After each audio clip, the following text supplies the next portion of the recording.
Salam, Namaste, Sat Sri Akal, Adab. Welcome to Season 3. More power, more strength, excellent conversations, deep-rooted conversations, heart conversations, and most importantly, diversified conversations. I hope you enjoy Season 3, fully repackaged the way you have given so much love, so much adulation, so much respect. I'm super grateful to all of you for Season 1 and 2. And we start Season 3 with an absolute bang and an absolute kicker. Here we are at the DLF Golf Club and we have Aakash Ohri with us.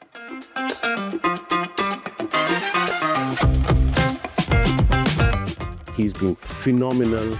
We're going to go through the entire experience of not only his journey, but how he turned along with his team, DLF, into this mammoth real estate giant.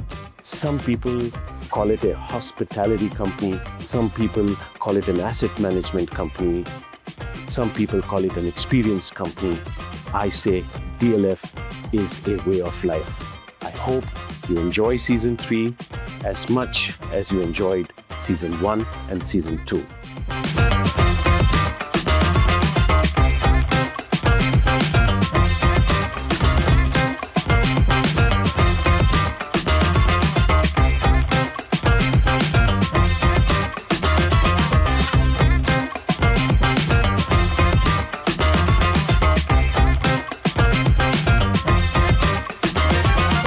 Salam, Namaste, Sat Sri Akal, Adab. I have a super grin on my face because I think this is one of the podcasts for the longest time with my guest I was really looking forward to. I had multiple meetings with his office before reaching here. Of course, I've known him and he's been extremely gracious.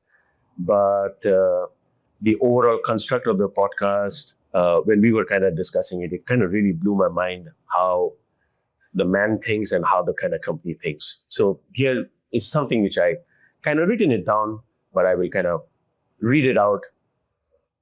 So people buy square feet. People buy square feet. He sells a way of life. Most developers stop at handover. He starts there. He didn't just change Gurgaon. He made it a benchmark in the world.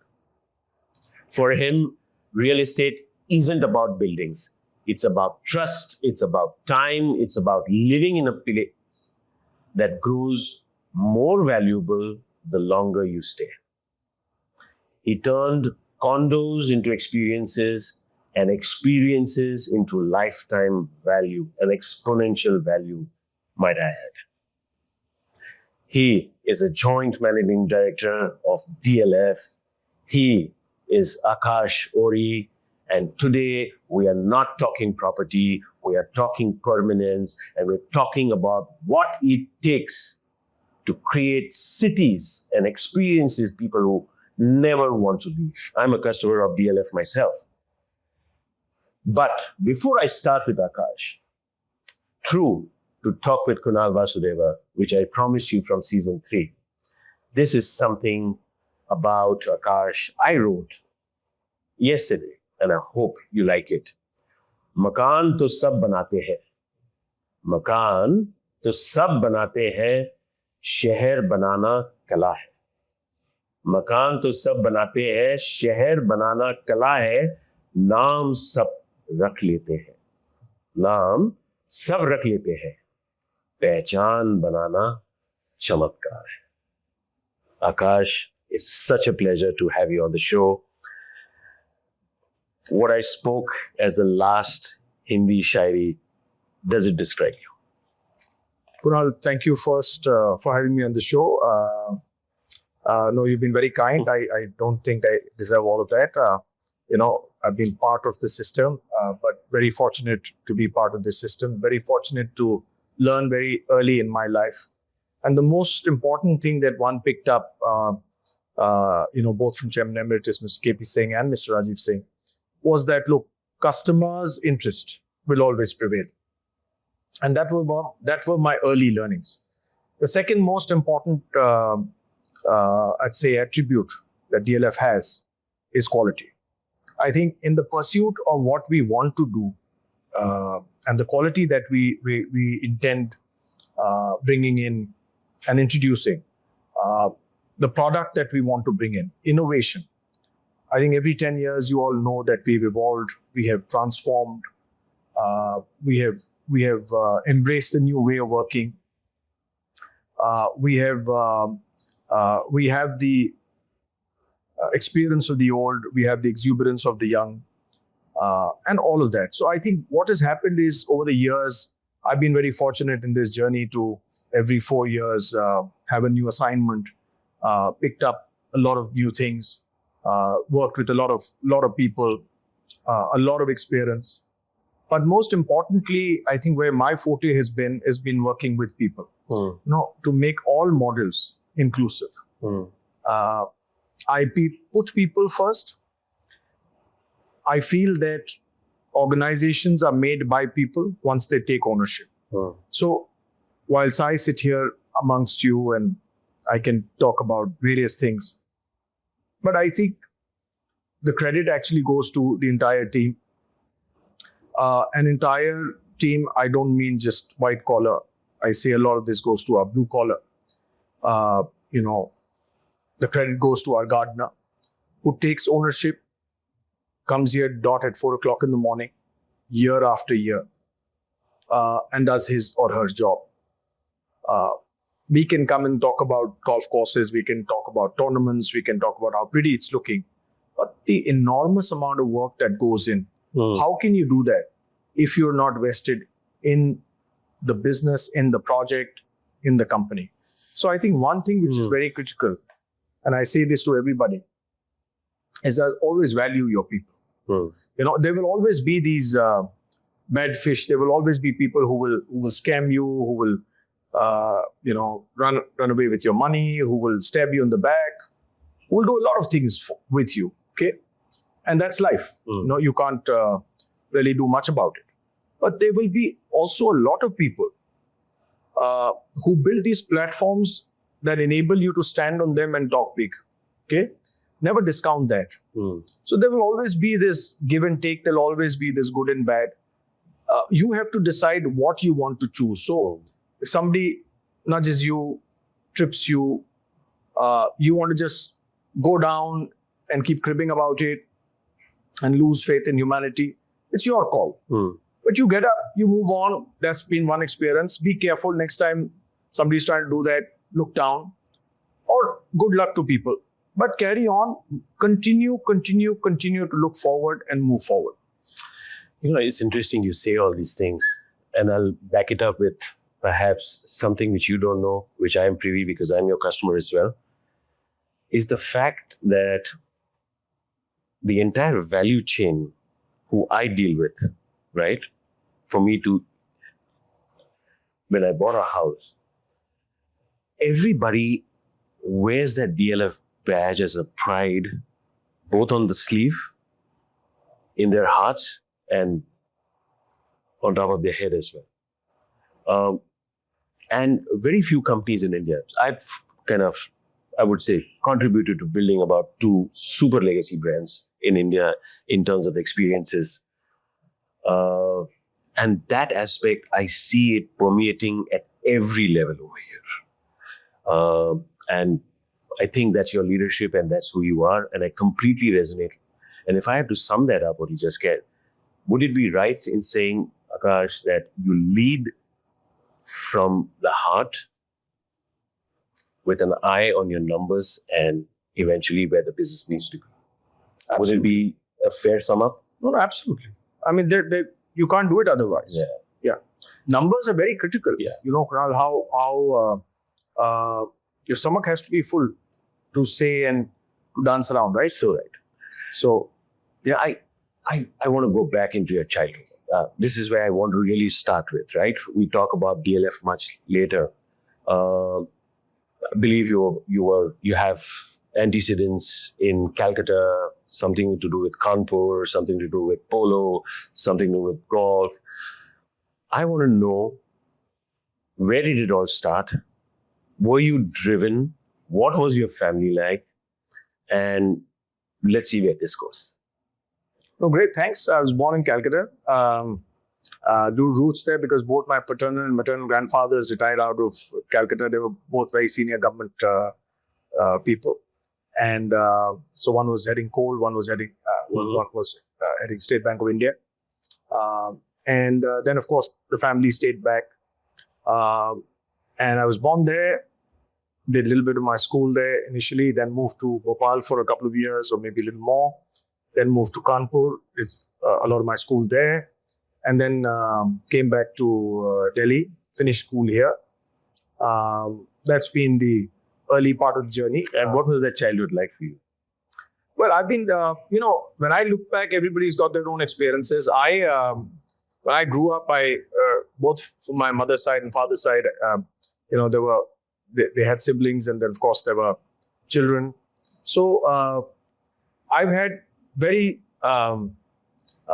serious and good bonds with my cousins, and I was the only child. Was it an extended family? Yeah, it was. Well, no, we never lived in an extent. Everybody lived separately, but I think the bond was amazing. And when I actually that also actually defines you. And when you're looking at people, when you get love very early in life, and from all walks of life, whether it was my nanny who used to be very protective about me, whether it was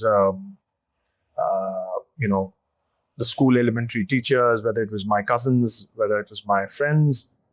So you kind of grew up in that kind of a thing.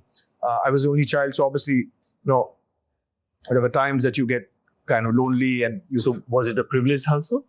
Well, as far as we're concerned, we've had,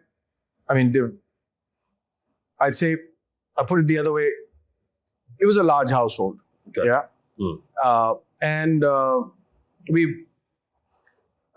you'd meet, and every time that when we moved out, every summer vacation Calcutta was home, right? And every summer vacations you'd go back and To the paternal and all the maternal. and those were the memories. You didn't want to go anywhere else because everybody would converge there, and those were the formative and early years. But I think they formed me. And then Bhopal happened. That was also quite a good experience. And then, of course, lovely anecdotes. So Saif Patodi used to be in the same school as me in Bhopal, Bal Bhavan. And not that we knew each other then, but he was a year senior. But, once in Delhi, he was shooting here and he came to the golf club and we started to chat about school. And he says, "Oh, I hope I didn't bully you." So, those were nice days again. And then moved to Kanpur. I think Kanpur was where I became myself very early. That school was amazing, Jaipuriya. In fact, they just celebrated their 50 years. And I was fortunate to be made a coffee table book of 50 top alums. And I was fortunate to be part of that coffee table book. And so Jaipuriya really transformed me as a person. There was, apart from... And were these all residential or boarding schools? No, they were residential. They were not boarding. So they were day schools. So you'd go there and it was like the whole day school. Yeah. And so that's when, apart from just hardcore studies, and I'm saying way back in the mid 80s, schools today are talking about being rounded and doing so many other things. But I go back then and I'm so grateful that not only did they put a lot of stress on education, but they also wanted to make you as future leaders, or just forget leadership. Just kind of be confident and about schools yourself. that you kind of spoke about were all legacy schools. All legacy schools. And but that's what I'm saying. Fortunate to be part of all of that. But again, here, my foray into shooting, I was introduced to rifle shooting. I was in class 8. I mean, I was district. I was representing NCC and the school in the district, and I was district number 1 and 2. Then I was in the school equestrian team. I really enjoyed. I love animals, so horses also something that I was always intrigued. So pretty much, so sports was, I would say, as important very early on as Sports, you were saying? yeah, sports and academia were equally important. Yeah. But I say this to everybody. In fact, I say this to my children also, who now moved out. I mean, moved out of school and now in college. But sports is, early sports, physical education, being out there in the sun, roughing it out, very, very important for your mind and body. Extremely. Today, I see kids on their gadgets and all, and I see us going back.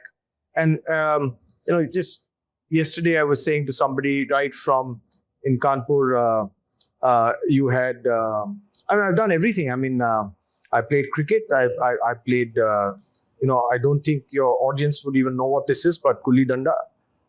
No, of course they know Yeah. what is Gulli Danda. So- Everyone plays, but some of them may deny it, but Yeah. that's okay. Yeah, no, I have nothing to deny. I think each experience was amazing, I Yeah. mean, there were times that we'd wait for the kids to come to no, I'm not talking about school, I'm saying after Yeah. school, and in your colony playgrounds and all that. To the point that you mentioned about sports, you're so right.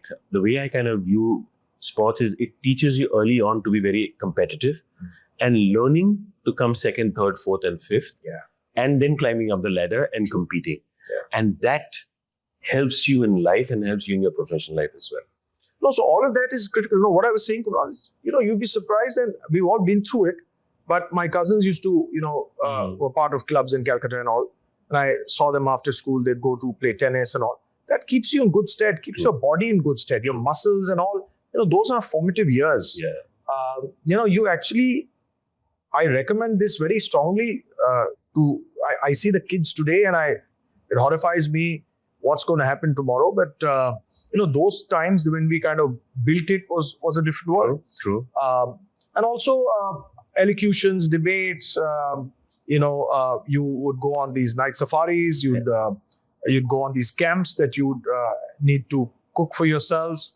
A lot of those things I think missing now, right? And it's missing is because missing. our parents scared. Are you scared? Am I scared of our children just going out there? Is because the world that we live in? So you can't do much about it, but if you start to say, we sent our kid out to first for the enemy camp, and she wanted to also, which was just It's a beautiful camp. Kids have been going. she was what, I think 6 or 7, Mm-hmm. So you have to let go. Mm. It's difficult, easier said than done, but you have to understand. We've been through it. Mm. I've been through it myself, and I've realized that what it did to me as a person made me confident much earlier in life. Allowed me to maneuver certain situations. That now that you look back, so yeah, I mean those are important days. And then of course, Then college happened in college Delhi. happened. I started in Delhi, and I did DAV in Delhi. I did economics. I also failed in economics, and then I finished college in a different college outside of Delhi. Then I This was doing what, 91, 92? 91. 91. And no, 91 was school, and college was 94, Wow. 94, 95. Got it. And then I don't look that old, do I? No, not at all. I look a couple of years more older than You scared me. No, not at all. So that was a thing, and then and also very early in life, after 12th in Delhi, there used to be the summer holidays and everything else. So I got into entrepreneurship very, very early. So all the startup and all that is a Lovely buzzword. very nice today to say, but I think I did it way back there. I enjoyed. We used to work in these exhibition companies, and then within one assignment, the owner of the company said, "Look, you need to do a little more than just do this." And I'd give you more opportunity. And so he did, and I formed my own company. First, I had a great network, and this is straight out of college? No, straight out of school. Straight out of school? Yeah. So I had a great network of friends even then, and so I used to place them in these exhibitions. Everybody wanted that pocket money. We were all growing up, and so that was that. And then I started doing my own exhibitions while in college. I made a lot of money. And you know how it is that at one point in time, you start to question basic systems. You question what education has to do with making money. You question this. And that's the time I feel that you need that little nudge to get back. And that nudge for me was a couple of failures much early in life. I recovered for them, learned from them, moved on. And then I finished college. And as any other parent would want, at that point in time, this getting to business and all this was not a done thing unless you were from a business family. Correct. So parents say, you must get a job, you must do this. So whatever. Long and short of that is one got one. I actually walked into Sterling was the company, and I walked in, and fortunately for me, there was this gentleman who had just returned from America, who was heading their corporate sales business. And he was this very suave, very gentleman, and he liked me. And within 5 minutes, he said, "Look, work for me." And it was a very small team for the business that he had started. There's 3 of us, and I got seconded to Dubai. Within maybe 4 months, I was selected among some 20,000 people. I did well in sales. So when I landed in Dubai, that was my first time that knocked the hell out of me. Literally. And why? Because, till then, I was like the frog in the well. I was like the king of my own world. I hadn't seen the world. Whatever I was doing. And I thought I was doing a damn good job with life and myself. And that's when I landed in Dubai, when I realized, when I started to meet people who were successful, who'd done amazingly for themselves, who were doing, the youngsters who were maybe a couple of years senior to me, who just graduated out of good Ivy League colleges, MBAs, and a lot of people have a chip on their shoulder and great companies. And that's when you kind of, within 3 months of doing that, I said, my God, what have I done in life? I mean, So you entered a very strong room, and you found yourself as one of the weakest there, I would say. I found myself as a nobody. Not weakest. Weakest is also something. So whatever. I mean, that was a very rude awakening. Super. So again, I say to people that there are 2 ways of handling it. One, you get into a depression, you get into this, you get into, my God, so many, you have to really get ahead of life, and how will you do that? How will you even get this? The other way is keep your head down. Again, I say to everybody, get through that day. Do justice to that day. You don't need validation from anybody. Your conscience will tell you whether you've done a great job or a good job. But have you always been like this, Akash? I have been like this for a long time that I remember, because it's always been that little bit of a thing. I never had big ambitions, or never material things at that point in time were your drivers. You definitely, you see these great swanky cars, you see this, you see that, they drive you, but that's where they would stop, because one would, you like looking at them, you like looking at this stuff, but I don't think I was ever enamored or, would go into the wrong way of doing things, So that was something that one worked oneself up. And were you always this build guy? I like to build things, even if it means sales. You build sales. You crack a super deal. That's also building stuff. No, I don't think I was like crack a super deal and all. But as I said, I would always look at things very differently, in a way that if you look at, let's say, a target, I would look at the target very differently. So I'd look at 360 degree. I'd look at situations differently. I would look at them, how they will evolve in future. Can you give us an example for this? Anything. Because see, this intent of the conversation is also, there are so many people out there looking at you and want to learn something. There has to be a takeaway from them, from this podcast. Yeah. Right? Besides entertainment, besides great conversation, there is a key takeaway. What is that? No, I mean, again, this is very interesting thought. So essentially, you're saying, Kunal, you look at things unidimensional or two-dimensional, right? I actually flip that model. Yeah, I always flip it. I mean, that's another issue. But I'll give you a small example. When I landed in Dubai, there was, I was just trained into the Sterling Golf Club business also. So when I went, so the head of that business told me, "Sir, since you're there, look after our interest as well." So I'd gone there. There was another small team, 10 people, and it was headed by a manager. And they used to do they were living life nicely, and they would do their business. They were doing their timeshare sales, and they do this an X amount of business, say every month. And so when I landed there, as I said, takes you a couple of months to get your bearings right. For sure. So I brought in the golf project, and the golf project was, at that point in time, was a substantial amount, and a timeshare would be maybe 1/10 of that. So if you do that, obviously you would score more. And I have always looked at life from a different perspective in terms of the largesse of life is something that I have looked at, not nitpicking and not about the small things. I mean, I've always looked at things in their grandeur. And so that has been something that when I got in, I looked at the numbers. Again, as I say, I was a nobody. And I said, look, we can, fine, this is great, but we can also do this. So that was my first run-in with the manager. He says,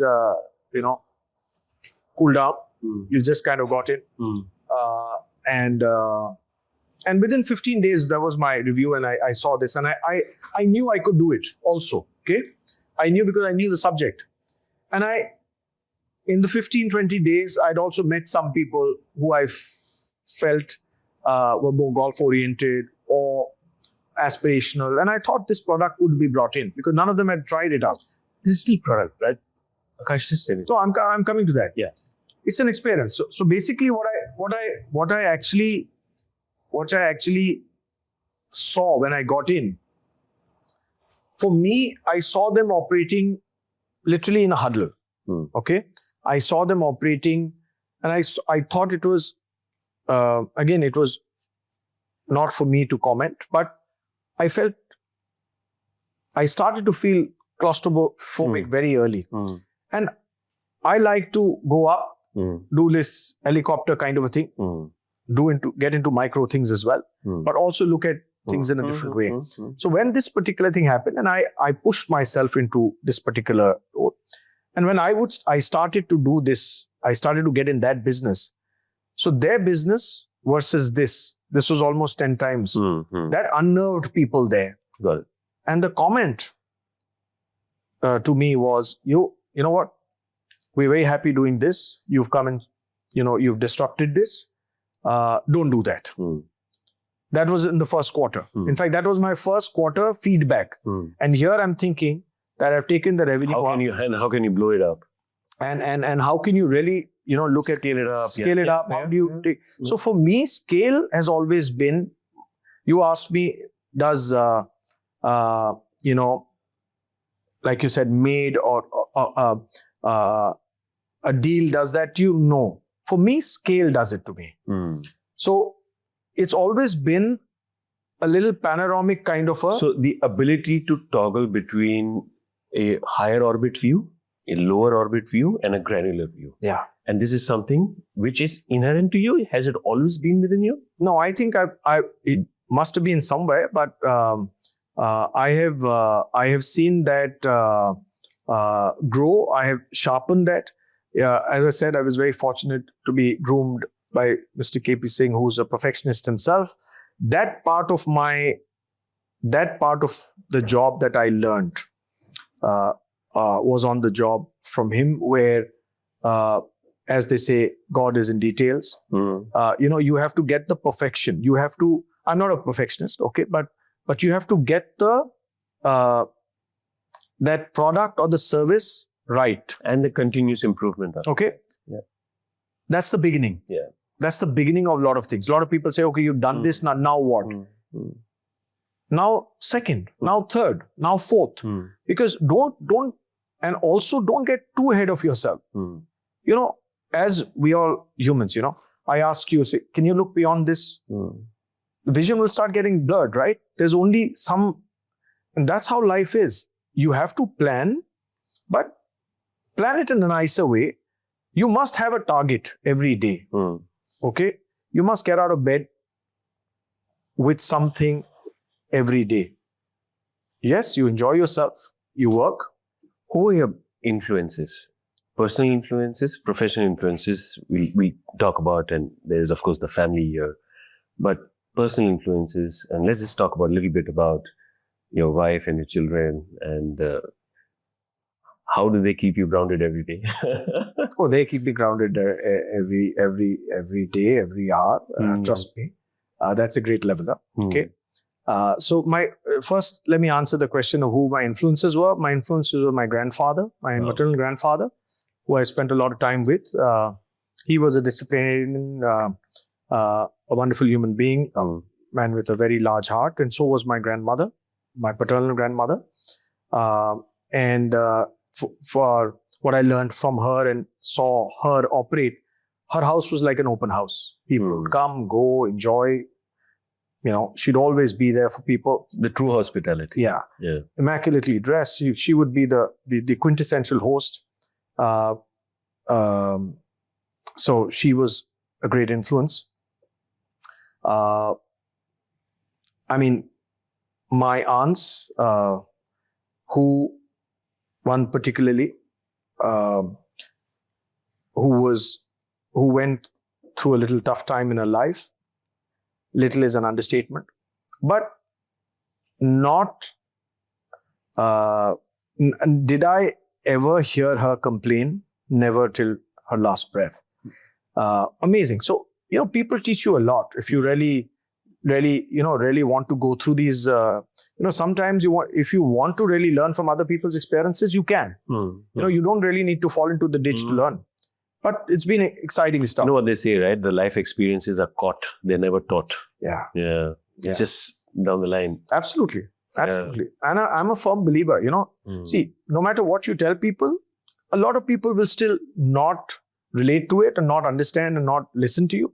They will want to learn from their own experiences, and each to their own. You must do that. So your personal character, I would say, up until this point was all those experiences. And of course, many people came down the line as well. Yeah.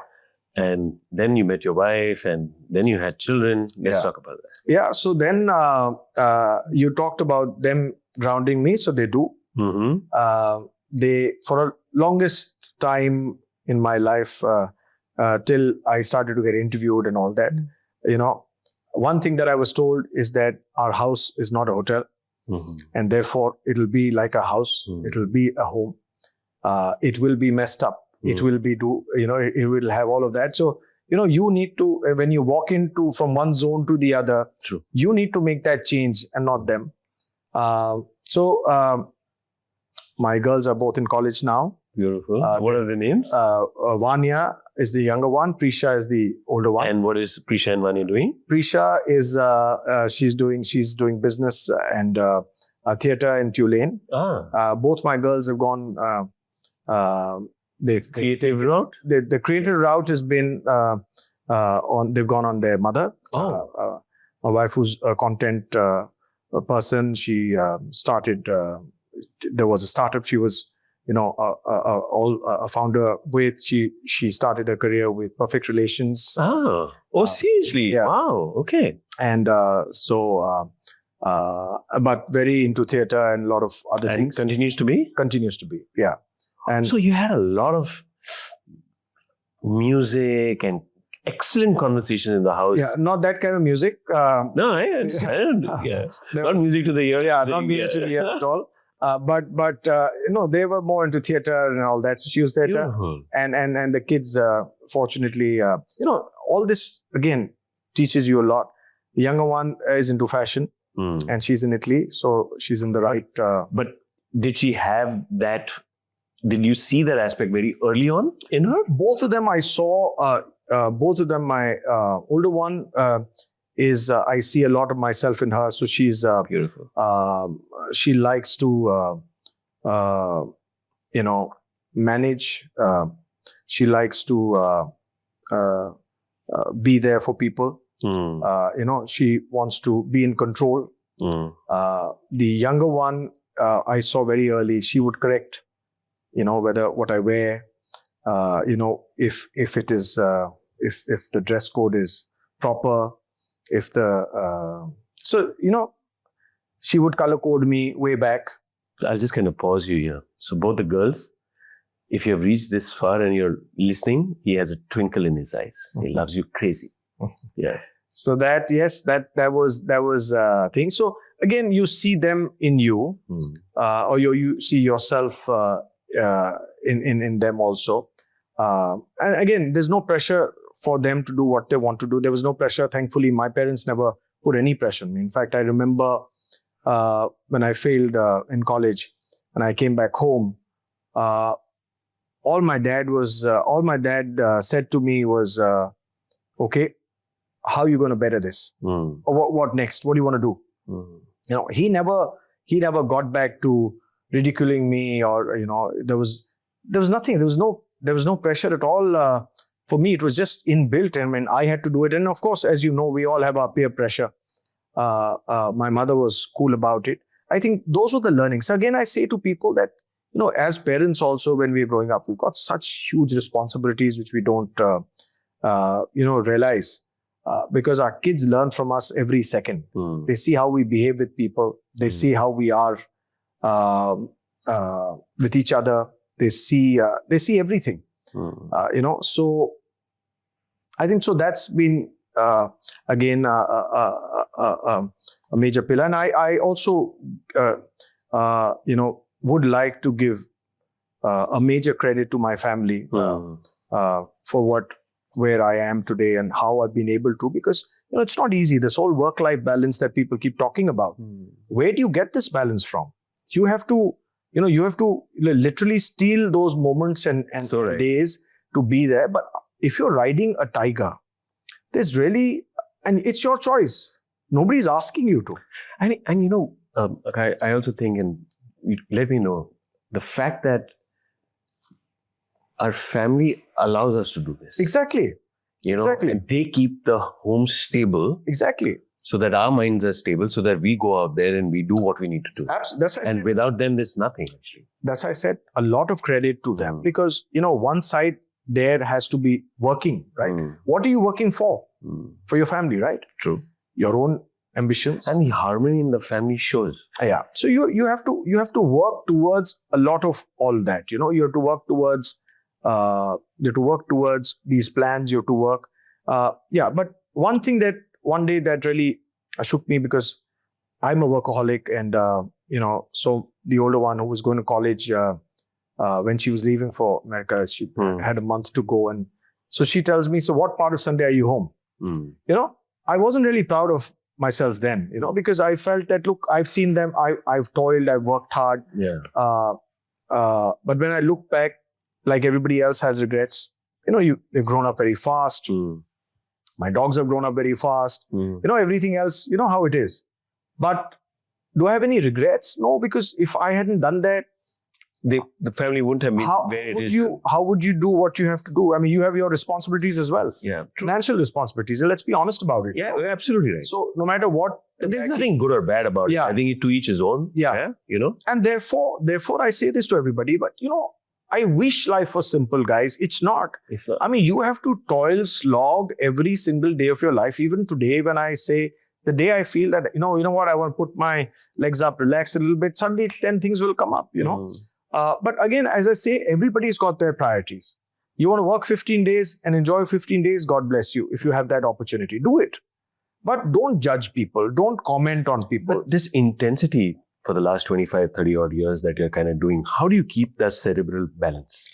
I've been trying to, I've never got down to meditating, you know, but for as many years, from very early in my life, I have a spiritual connect. Okay. And I kind of build on that every day. And what's your, you want to talk about it? What is that spiritual? Is it that oneness with someone up there? Yeah, it is oneness. So I am, if I can say it, I've never said it, but I'm a Mata ka Bhakt. So if I can be one, but the feminine power is something that drives me. And that's again going back to the maternal grandmother, paternal grandfather.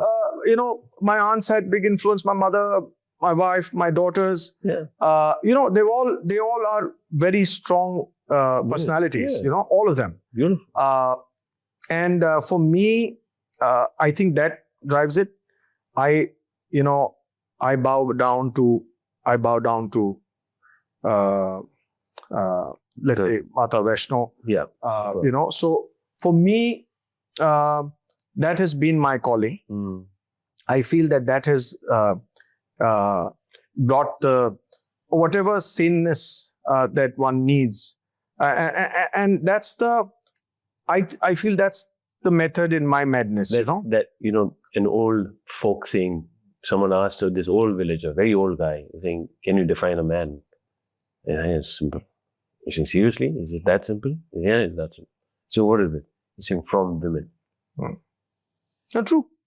No, I in fact, I'm not saying this for any other reason. I have 50% of my team is all women. Super. The way they drive the business, the commitments that they have is amazing. I mean, you see them going through their own turmoils. Everybody's got their own responsibilities. But this empire, the new DLF, there's also Mr. Singh's two daughters are running the business today. And all credit to our women members. They are not people who will take who are second to anybody, and that is what has kept DLF also ahead of the pack. We've got some very strong firepower, and you pretty much laddered up at DLF in the last decade or so, right? More than that. Yeah. Just this morning, somebody asked me in the lift, says, how long has it been? So 27 years. But as I said, every third, fourth, every fourth year, every fifth. Take us through that evolution, and then we kind of move into the next segment. Started with golf. In fact, even before, I remember when after Sterling, I got to DLF. But that 1 month, 3 weeks, Mr. KP Singh was traveling. So golf, you could not really be included in the golf team till he approved of anybody, even if it is the junior most.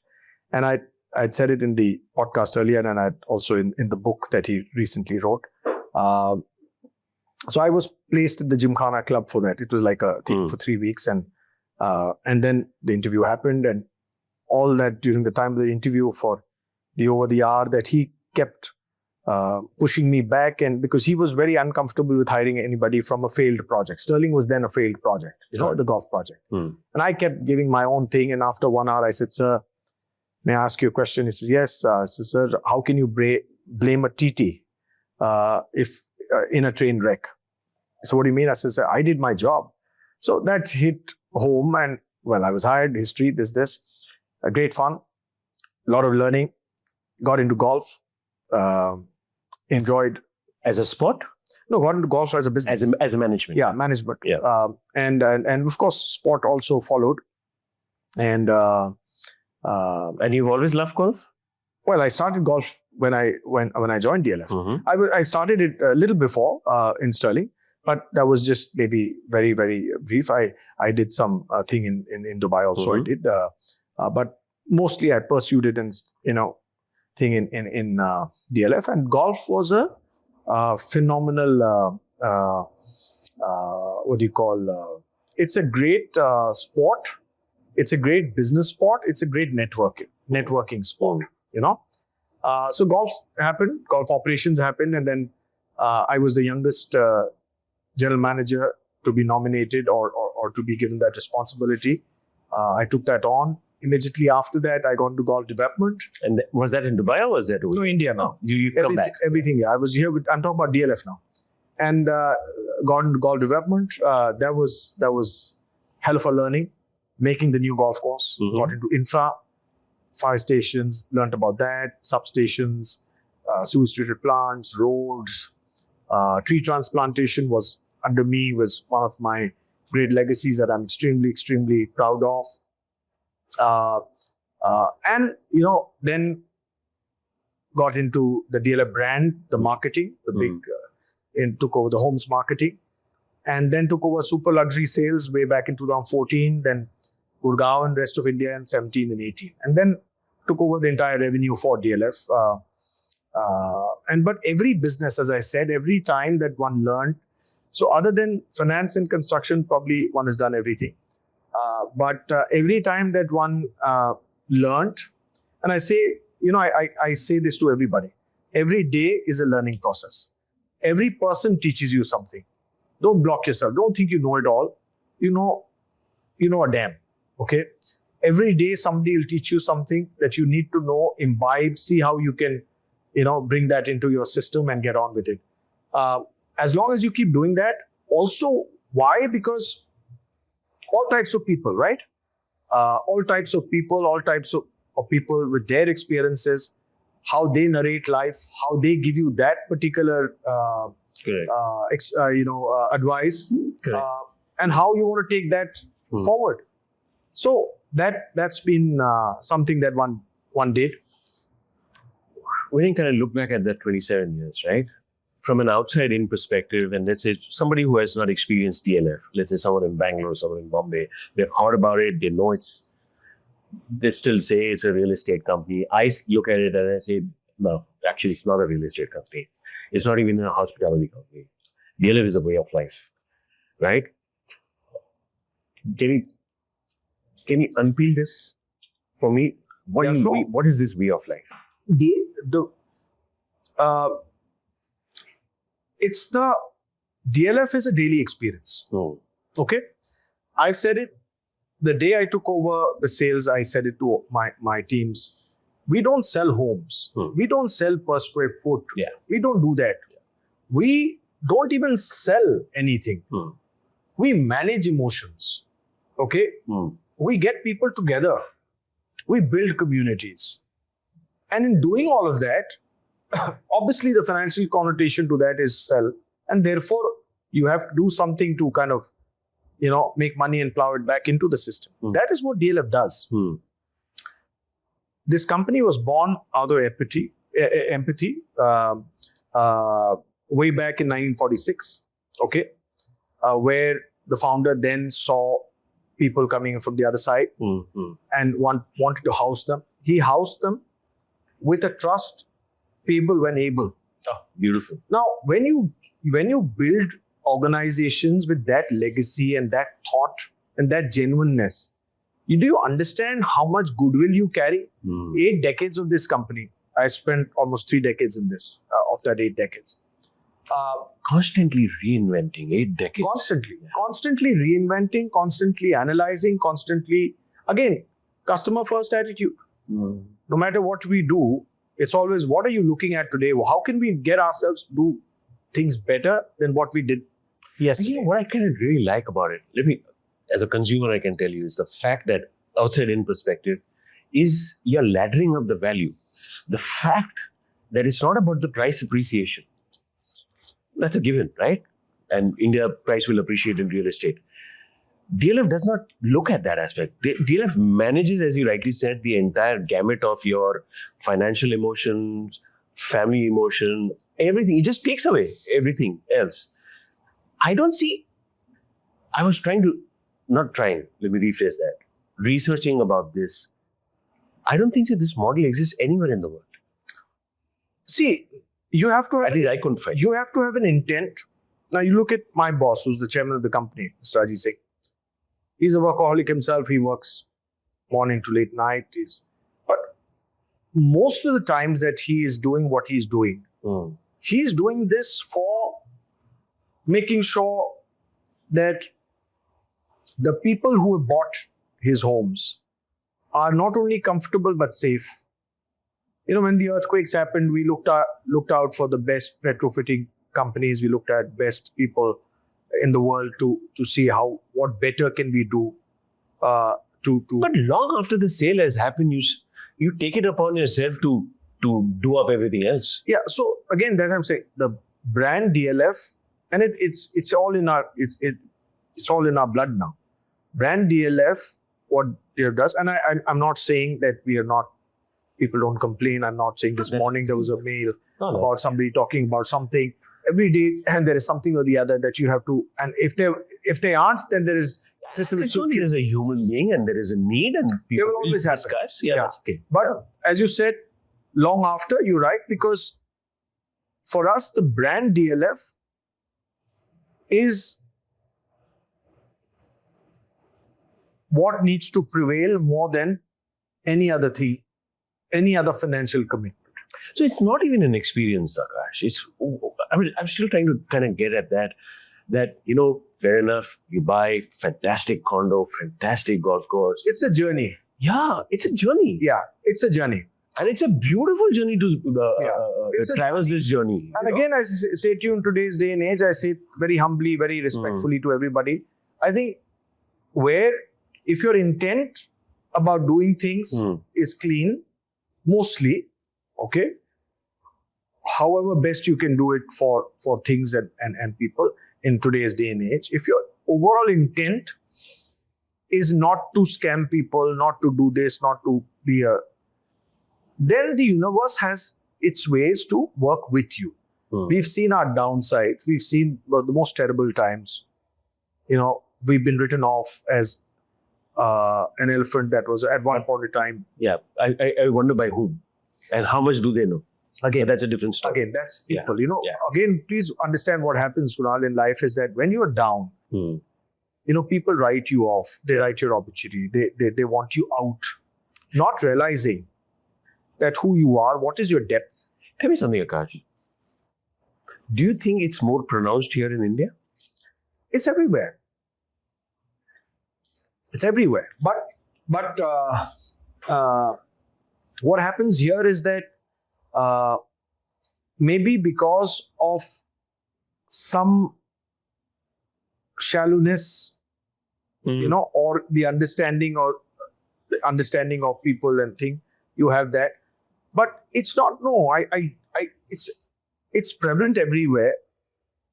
You know, you've done business everywhere. You have the best consultants that you deal with. You hear from them, their experiences. Yeah, where I'm kind of trying to come at, right, is the fact that even when you were building DLF, right, along with the family, the fact that at a very early stage, even let's say go back 20, 25 years, there was this element that someone is doing something super, is what perhaps Niranjan Hirandani did with Hirandani in Bombay, right? And I come from Bombay, so I can tell you for a fact, we would come to Delhi because when I was part of the airline system, and this is what we saw was phenomenal.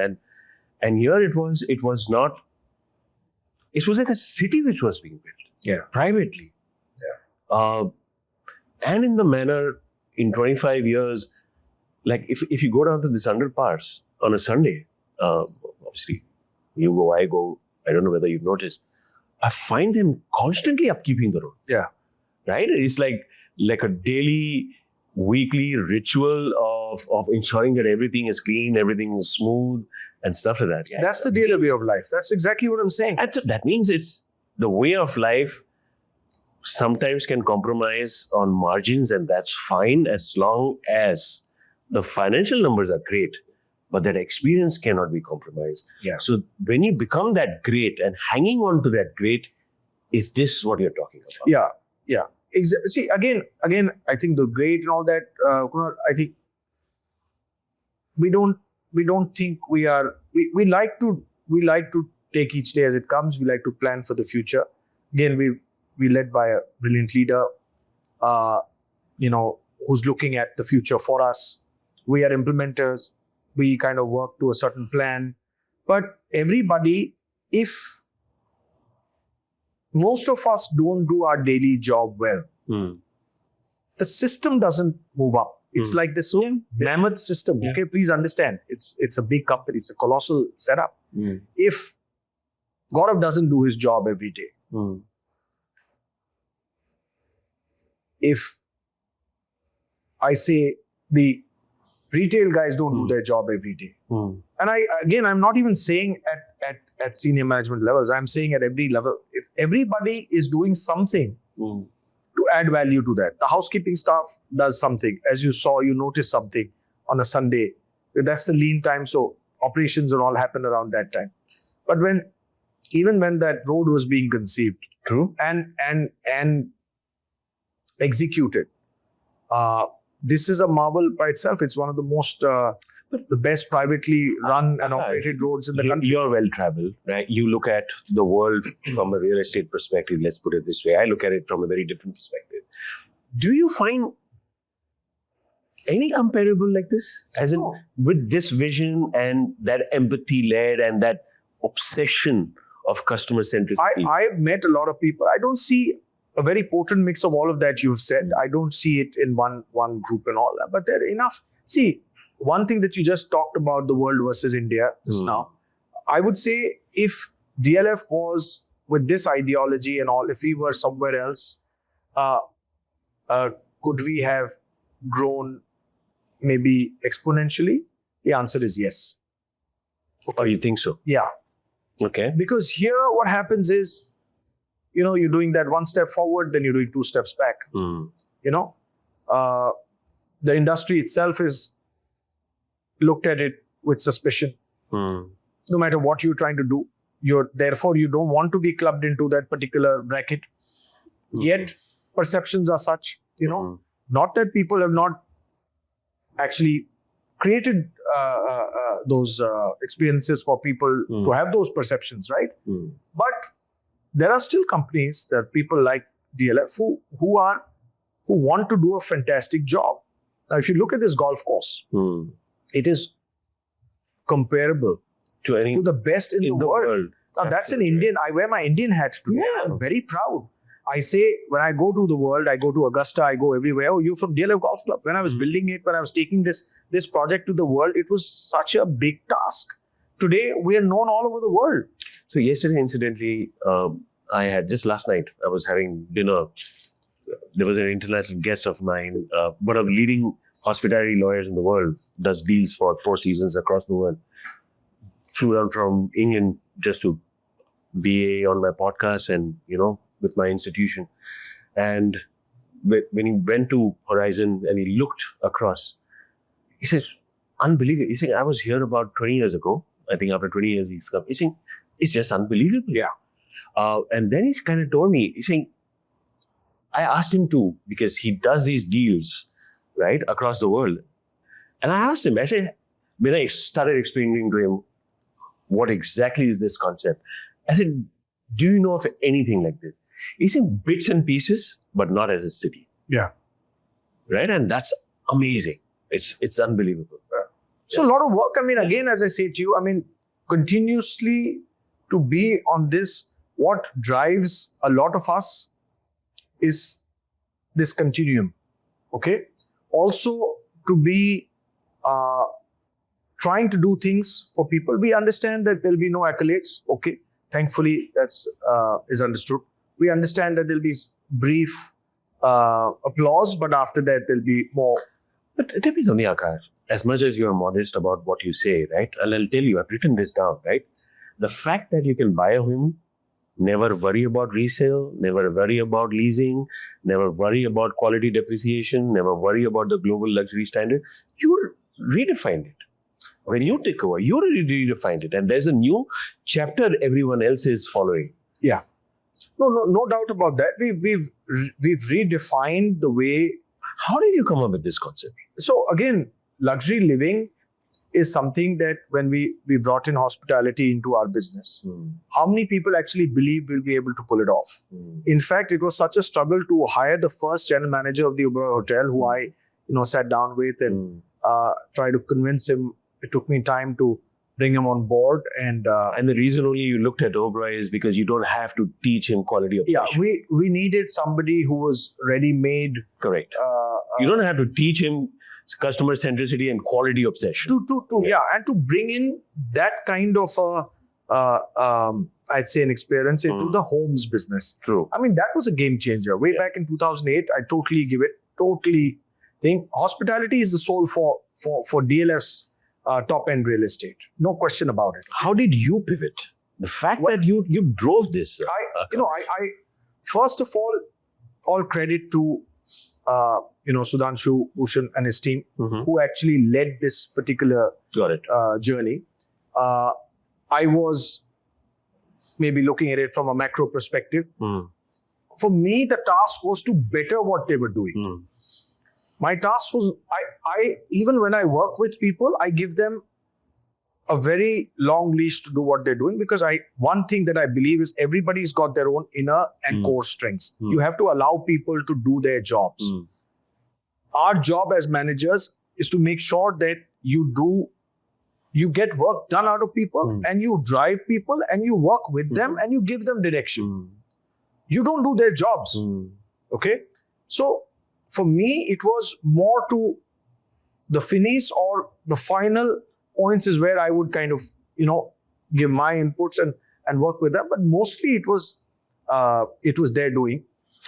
They transformed residential living, because today, and I'll give you a very interesting anecdote, which I would like to share with you and your viewers. So last month I had this couple who met me at the Camellias, and they said that they'd gone to Dubai to take a 4-day break at the Four Seasons.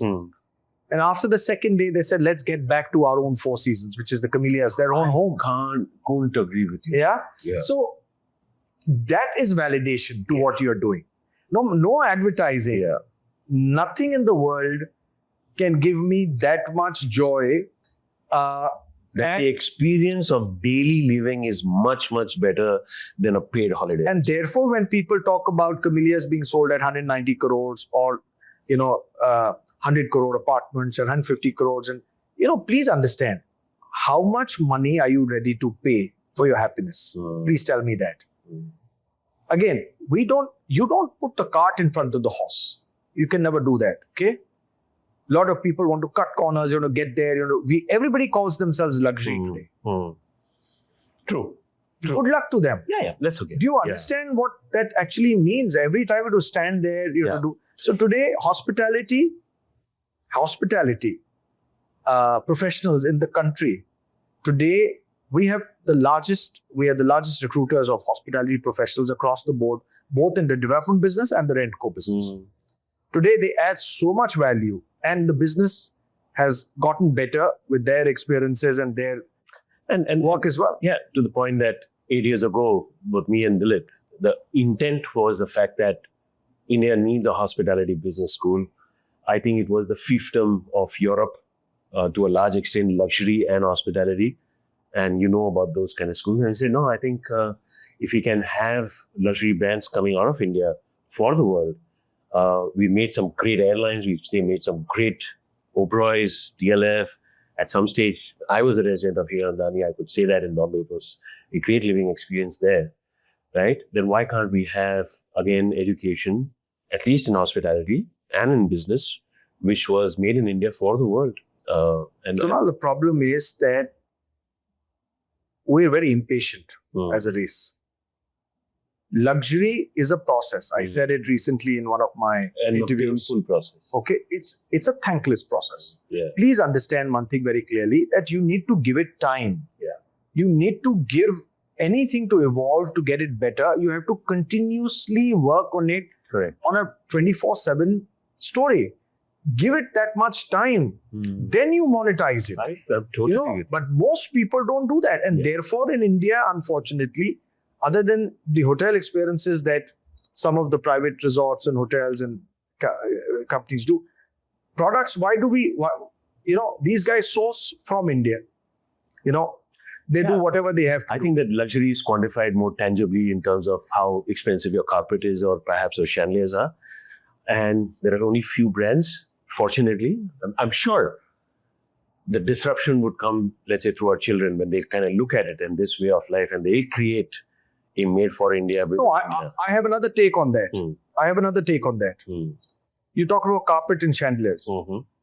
We've got the best carpet weavers in this country. Who's taken them to the world? Yeah. Other than just getting them to do their own jobs or to market it, because they don't come with good means. Yeah. We've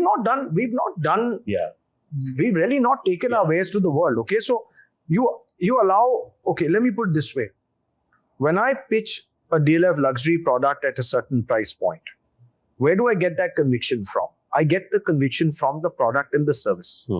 I also put myself out there and my name out there. In fact, that's one of a major pain points that I have within the company. When I go and demand from my hospitality colleagues, my operation colleagues, my other colleagues, sometimes you're misunderstood. You said, oh, he's thinking, what does he think he is? What happens? How does this work? We're doing our job.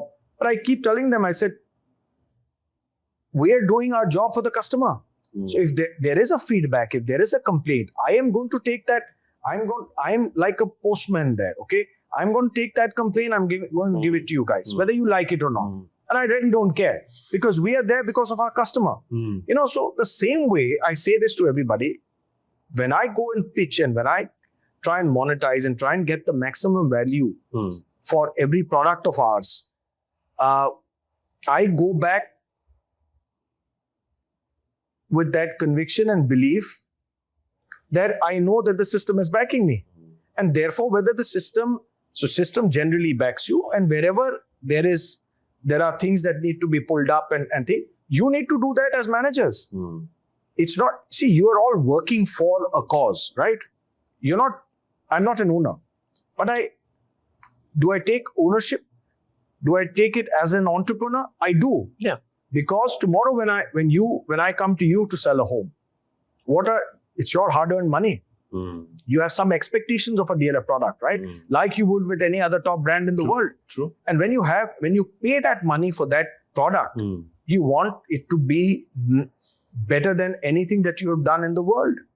You don't today, when I say a DLF product, and you are so kind to say that also, and I say it in very many forums, today a DLF product is comparable to the best living experiences in the world. You talk about Miami, talk about New York, talk about London, talk about Dubai, talk about Singapore. You talk about Singapore. And everywhere, once a DLF customer, I built this whole base of customers who I continue to go back to. They endorse us. So when you hear about DLF selling in 24 hours, 10,000 crores, doing dahlias, 50% sold in 9 weeks. I mean, those are fantastic headlines. But what goes behind the headlines? Please understand that. I think, the fact that what you've created is like a cult following, right? It's a devotion. Again, the fact that for a customer, Akash, is once you buy it, you know what? You don't worry about it. Any problem that happens will be kind of taken.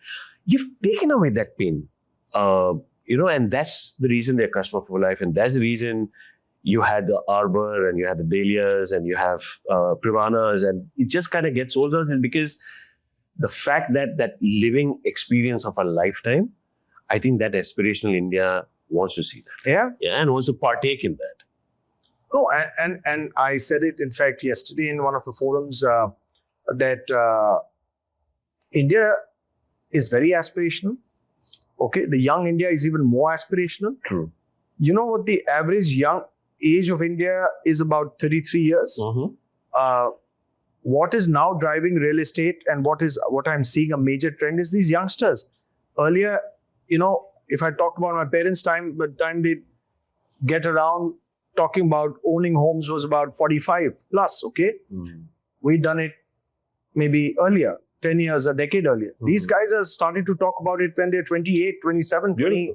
That's the new group of people. Yeah. And imagine that base.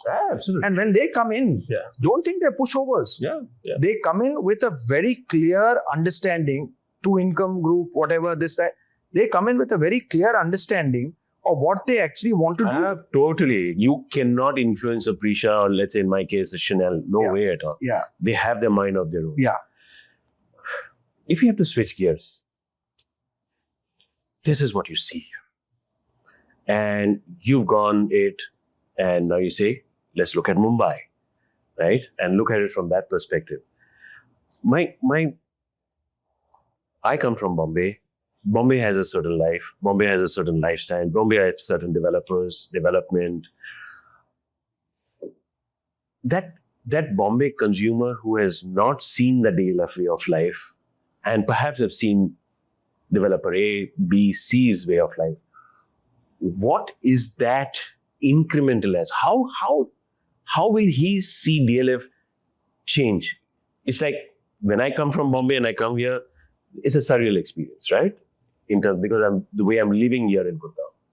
What do you think are the changes Bombay people will be seeing with now the development being there? Bombay people are going to be seeing DLF as DLF is everywhere in the country. But they haven't seen it yet. They haven't seen it, but they Kunal Vasudeva will go back and tell 10 other people that he's had a phenomenal viewing of a DLF product and he's a customer. And so word of mouth, as I said to you earlier, is very powerful.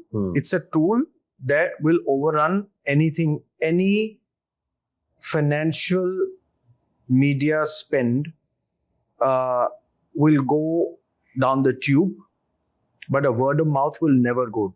It is, again, it's a process where it'll take a lot of time. Hopefully not that much time anymore, because everywhere in the country a DLF product is known and there are people waiting for us to. Akash, I'll tell you a lovely say about eight months back, when I was looking at Arbor and people started talking to me about Privana. I wasn't launched yet. About a year and a half ago. Privana wasn't launched yet. And somebody from Bombay, and I think you had your gold partners come here from all over India, right? And one of them I know, have known him for some time now. And, I don't know whether you know about this or not, or people talk to you about this, and they said, DLF is coming into the golf course extension road. Okay, I said, why are you so excited about it? He's saying the landscape will change. Rapid Metro will come, then Delhi Metro will come, the roads are going to get better. So you are like that early indicator of success, of everything that would change. I found that very amusing. Do you hear about it a lot? Yeah. So again, that's the intent of the company. When you move. And these are non-DLF buyers. Yeah. And they said, you know what? That road, that entire aspect, ecosystem will change. I'm going to benefit from it. And maybe I couldn't afford, or maybe You're saying, this is excellent. I don't know how to describe this feeling. No, this is the point I was trying to raise earlier as well, that this is exactly the point, that when DLF moves, literally the earth moves with DLF. Beautiful. So that's how it is. And with great respect, again, I say to you that, and you don't do that, then it's a disservice. So therefore, the kind of responsibility and ownership that we take. Yeah, and the fact that now the consumers who are not even a DLF consumer expect that from you. Yeah. So now it's become like old wine, new bottle. And do you think Bombay is going to experience that? Well, I hope Bombay embraces us like Gurgaon. I really hope that Bombay is looking forward to DLF. I really hope that Bombay is excited. We are very excited. I can tell you for a fact, right? If I had continued staying in Bombay and not experienced this, I wouldn't have known, right? I'm also well-traveled. But since I've kind of experienced this, I think it will change the landscape. I'm sure it will. Yeah. I'm sure it will. But again, let the work talk for itself. True.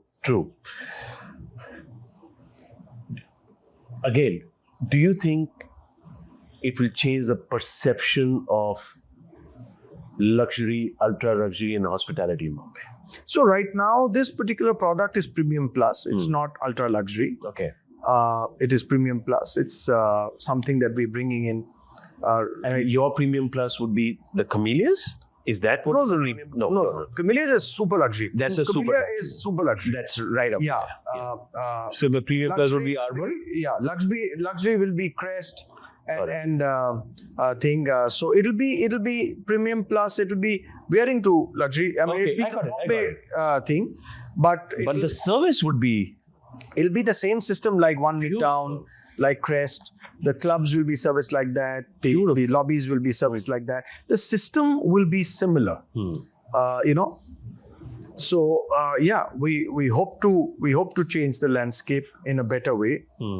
We hope that the customers And when do you think this entire project would be ready for Bombay to experience it? that will be about 4 years. 4 years. That will be 4 years. But that again, it's a cycle. But again, let me ask you this. I mean, do you really need to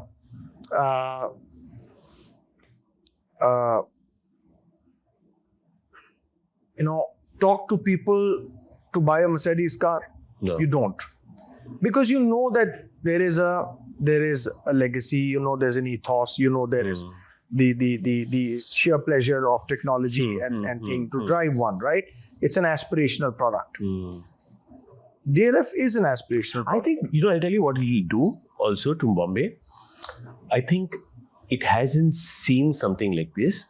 It will change everybody else as well. Yeah, true. And that's a really good thing. I hope so. Yeah. Change everybody in a better way. Yeah. In a better way. In a better way and in a thing. So And who eventually wins is the consumer. That Mumbai consumer wins. that is when you score when the consumer wins. Correct. Please understand. The fact that a year and a half ago, somebody said that I'm so glad they're coming here because I will be driving on better roads and my children will have rapid metro, regardless of the fact I'm not your consumer. I think that's the legacy. Yeah. So again, you kind of move this particular thing in a certain way, and then you get on with it. When you look at the last 27 years and when you look at the family's influence on you, what are those 4 or 5 things which are non-negotiable for Akash? Discipline is non-negotiable for me. Relationships, if they're not cared for, is non-negotiable for me. And most importantly, disrespect in any manner, in any form, is non-negotiable for me. So I go by those principles. And apply those aspects in professional, apply those aspects Personal, professional, everywhere. So that is zero tolerance as far as I'm concerned. When Praisha eventually decides to come back, and that generation, when they want to come back and when they want to go to Bombay or Bangalore or Hyderabad, what is it that they really want now from the new India and from the policy makers or everybody else? What do you think? As a father, I ask you this question. You need, see, like when we were young, you need to give them the wings, but you need to allow them to fly. As a father, as somebody in India who's a very proud Indian, I want the polity to be more, I'd say, inclusive. I'd want it to be, a lot of things that I feel that the youngsters today are want to be more freer in their speech and in their action. I think those are things that you need, that the polity today should allow, and I think they are the ones who are the future. So whichever geography that they want to work in is their choice. But I think India is on a completely different trajectory today. If we just keep our head down and do what we have to do. Today, the world is looking at India. This government has done a phenomenal job. The Prime Minister leads it from the front. Every country that I go to, I've seen our real estate business. I've seen our NRI business grow from 3% to 28% in just maybe 3 years. So absolutely. I see that connect of the Indian diaspora. And the outside in kind of a perception has changed completely. Yeah. So all that we're in a kind of a very good wicket that way. I think as long as we continue to do that and allow the youngsters that the space and for them to dream, I think they'll make the next India. Do you think at some stage within your lifetime you would see pretty much either through a high-speed rail network or whatever that there would be satellite cities 50, 80, 100 kilometers away, and developers like you would really build those cities and they would transit between the main city and the satellite cities to declutter main cities? Do you think so? That's what Gurgaon was. If you look at it, I mean, why are you looking at the future? Look at the past. Gurgaon was supposed to declutter, Noida was supposed to declutter Delhi. Today they are cities themselves. Yeah. That's its natural progression. As one more good thing about India, whether you look at it as a boon or a bane, I mean, is our population. I mean, it's a consumption-based economy, so True. no matter what happens, it's going to be there. So that's the natural way. You will see not one but multiple cities which come up where, and that's how it's going to be connected. Akash, when we move to the last segment, you said every 10 years DLF has reinvented itself. What's the next 10 years going to look like? Again, you don't want to think ahead that much. You need to plan for a year, 2, 3. We have a 5-year business plan. But why are we talking about 10 years? What is going to be in 10 years, we're already planning today. True. So a lot of change that we are bringing in or we want to bring in, concepts, people, design, experiences, processes, a lot of that is being evolved now. How do you even top camellias? As in, it's that benchmark. Where do you go from there? You'll be surprised. When Dahlia actually is handed over, you'll forget about camellias. That's unfortunately the brutal part of life. When Aralias happen, people say, how will you even top? True. Magnolias happen, people say, how? Oh, now 50,000 square feet of a club. What can camellia actually do?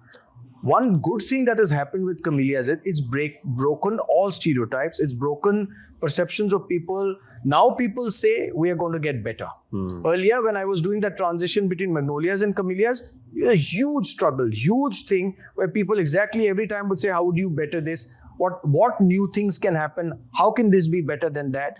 But it's broken every goddamn perception in the negative way.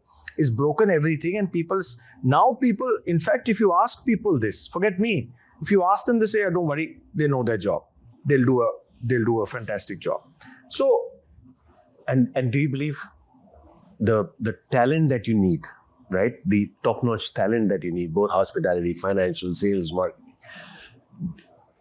Do you think you'll continue to attract that and even kind of take it next level? Because the reason I say that is there are a lot of people looking at you and perhaps copying that playbook, and they want to become like you. So there will be a war for talent. So how do you scale up quality and ensure that the talent scales up with you? So again, you scale up quality. If you demand that out of people will have to get themselves better. That's how it is. If I don't demand anything out of you, and I say, you know what, you get into work and get out of work, don't worry about it. You'll come. You'll push yourself to a point. Maybe you won't wear a tie. Maybe sometimes you'll come in your jeans. Maybe sometimes in your slippers. Because nobody's looking at you, right? So do you invest in a lot of training as well for upskilling? We continue to train. But also, again, I say, the best part about DLF is on the job. Please understand, classroom training, theoretical training will only get you not even in double digits. You're on ground. Once you have the ideology clear, once you have a clear mission, half the problem in life is when you don't even know what the hell you're fighting for. When you have a clear mission, then you put your heart and soul, and everybody's got their own motivation. Please don't discount that. So essentially what I'm kind of hearing and if I put it back to you, is like, don't overcomplicate it. There is that customer, right? To service that customer right up till wherever it ends is your job. Be there when he needs you. Don't overcomplicate things, right? And that cannot be taught in a classroom. Yeah, that's Never. how it is. Let's move to the last segment, Akash. Okay. If I had to ask you to make one big prediction for real estate in India, just a prediction. I know 10 years, 20 years is too much ahead, but you live this, you breathe this, it's in your DNA. What is that? Well, for me, I think what I saw very early, sometime mid last year, was this new set of youngsters coming into the business, and in terms of ownership, and of course the Prime Minister's vision of homes for everybody and everything else. I mean, that'll be our dream too. Where everybody decides to not only rent but also own their own homes, which is a fantastic situation to be. But as a prediction, I think what I feel, the way the country is going and the prowess is growing, and so is everything else. I feel that the world is now going to go through the real Indian experience. The next 2 to 3 decades, as they always say, belongs to India. I feel. Yeah. Well, again, I'm not looking ahead that much. I just feel that the way Indians are, actually getting onto the world stage. Earlier, there were sporadic instances and all that. Now, it's becoming a pattern. Yeah. The acknowledgement is good. The acceptance is getting better. Again, as I say, look at it in its entirety. Don't look at it from that. I think that's one thing. Also, the other thing that I feel is that the concept of Indians to own more homes, it's no more a second or a third, it is more homes, is what I predict also.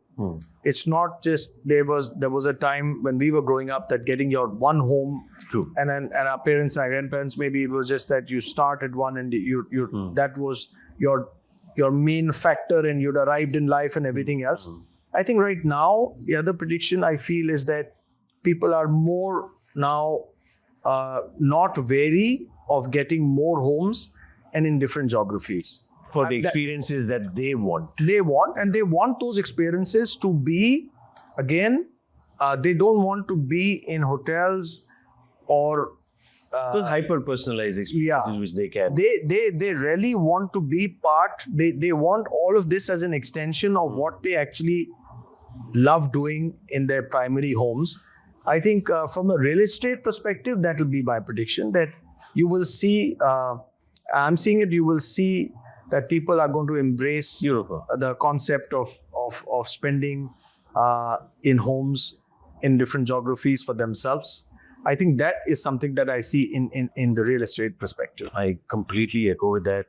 The same conversation is in my house as well, when we are looking at a third house in a different geography. So you're absolutely right. We've had a lot of serious stuff. Okay, time to loosen up our ties a little bit with you. If your life was a real estate project, what would it be called? What would it be called? First day, first show. Kya baat hai. Little Bollywood streak in you.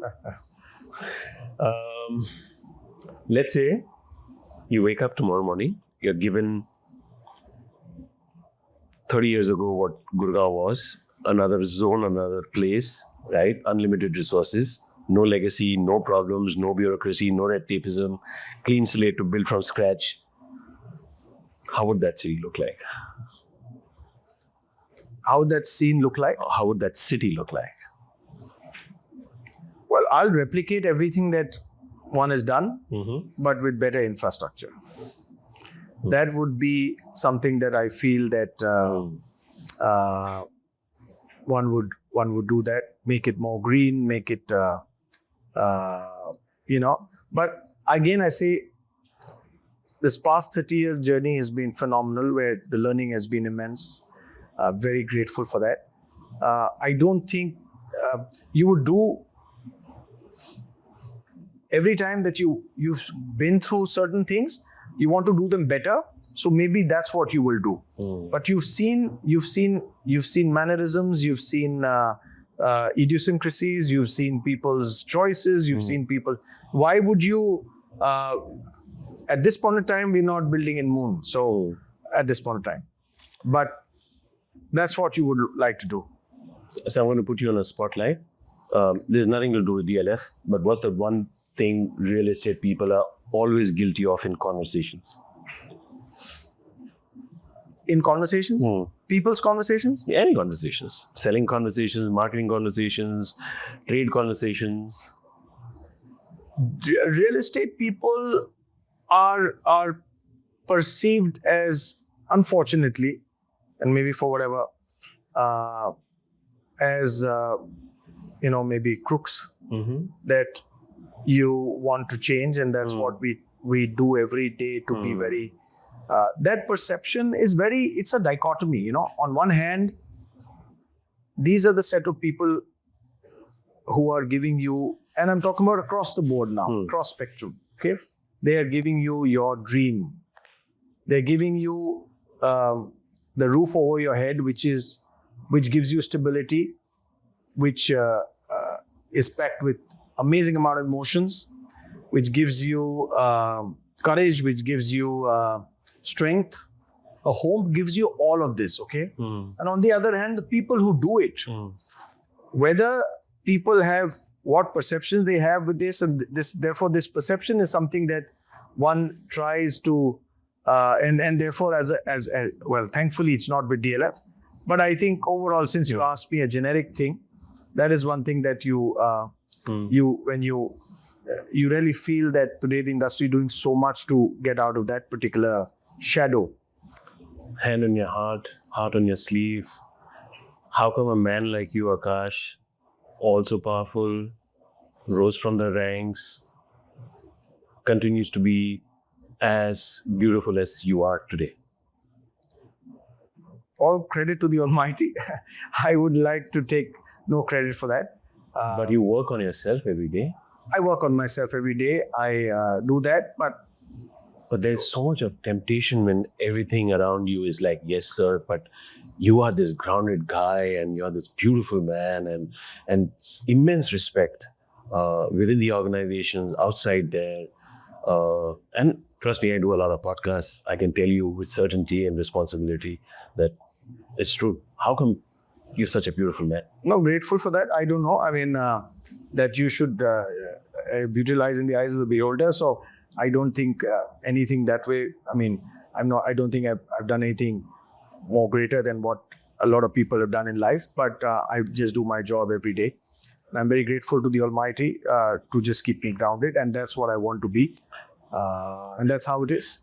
May God give you 100 years to live, Akash. However, after you turn 100 and there is a eulogy, and Kunal Vasudeva had to talk on to the audience and the legacy that you've left behind, what do you think I should be telling the world?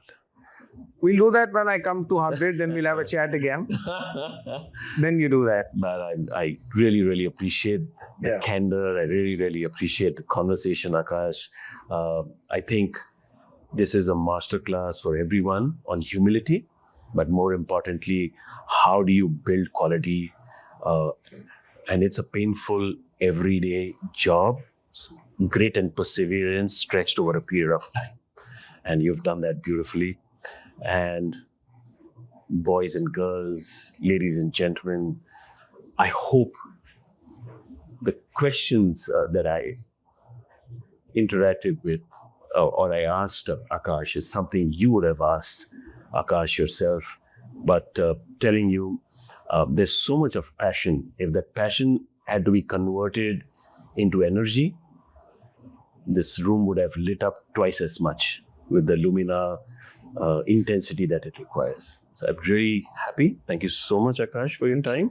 Thank you. And may God bless you. Really appreciate you having me on the show. Appreciate your time.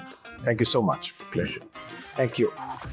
I hope you enjoy season 3 as much as you enjoyed season 1 and season 2. Thank you once again from the bottom of my heart, on behalf of my crew, on behalf of Indian School of Hospitality, on behalf of everyone.